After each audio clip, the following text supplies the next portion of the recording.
What's up mga guys? For today's video, samahan nyo nga pala ako sa mga ginawa ko maghapon. Kaya tara, let's go! Simulan nga pala natin sa makulimlim na umaga. Umaga nga pala ako nagising dahil may pasok pa kami. Pagdating ko nga pala sa kusina, inaabutan kong kapatid ko na nagluluto na ng kanin, kaya agad na rin ako nagluto ng ulam.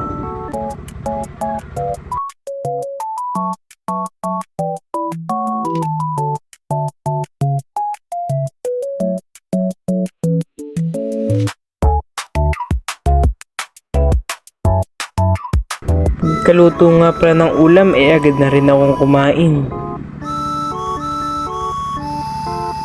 Pagkatapos ko nga pala kumain, agad na rin akong naligo dahil malilate na ako.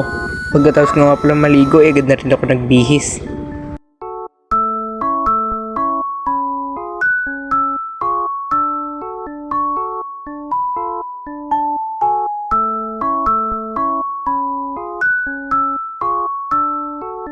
Pagkatapos nga pala ng lahat, umalis na rin ako dahil late na ako.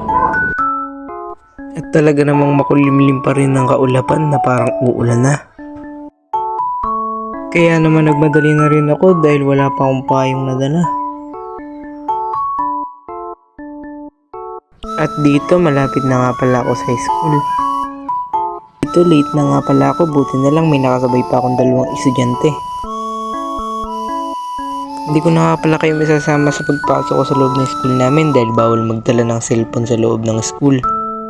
Kaya mamaya na lang uli paglabas ng school. At dito labas na nga pala kami ng school, kasama ko na nga pala dito ang tropa kong kulot. Bumili pa nga yan ng tinapay dahil gutom na daw siya. Sarap!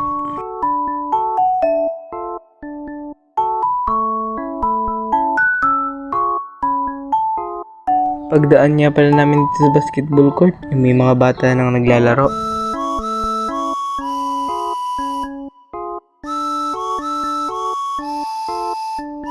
At talagang makulimlim pa rin ang kaulapan.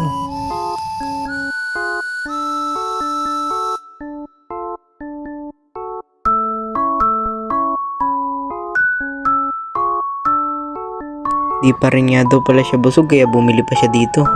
At pagdating ko nga pala sa amin ay tinignan ko ang kaldero namin kung may kanin. At ito'y walang laman kaya ako'y magsasaing na.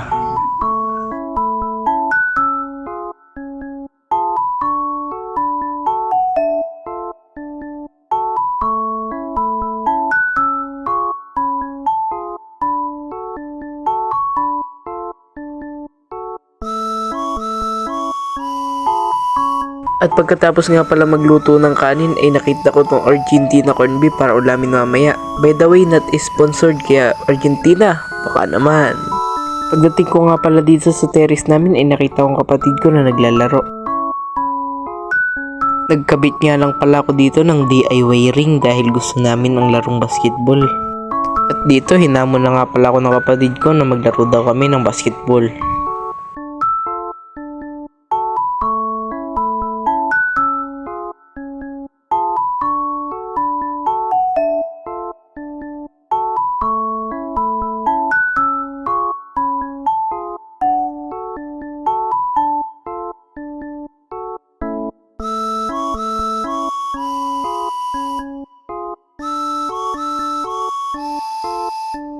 Dito napatigil na nga kami sa paglalaro dahil nagdatingan ng mga batang maglalaro dito sa aming terrace.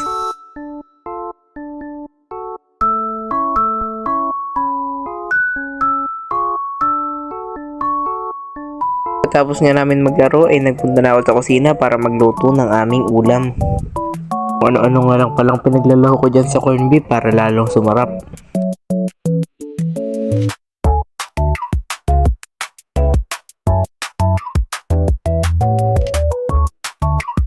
At ito nga palang kalalabasan ng aking mga pinaggagawa.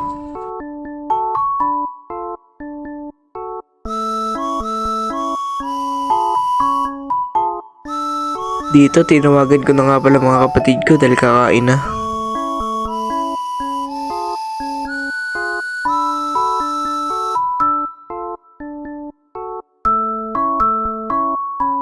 Kayo po.